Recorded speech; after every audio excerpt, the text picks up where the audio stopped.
আমরা সবাই মিষ্টি খেতে খুবই ভালোবাসি। খাওয়ার শেষ পাতে একটু মিষ্টি না হলে চলে বলো?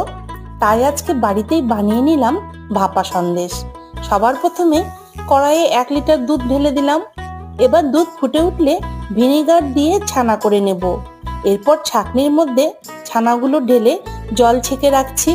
এখন মিক্সিতে ছানা, পরিমাণ মতো চিনি, গুঁড়ো দুধ আর এলাচের গুঁড়ো দিয়ে পেস্ট করব।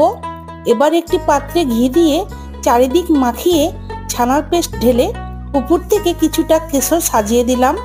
এরপর কড়াইয়ে জলের মধ্যে স্ট্যান্ড বসিয়ে থালাটি রেখে ঢাকা দেব 30 মিনিটের জন্য। হয়ে গেলে একটি কাঠি দিয়ে চেক করব।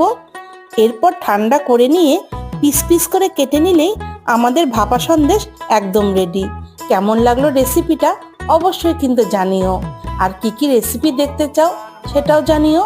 আজকের মতো এটুকুই, টাটা।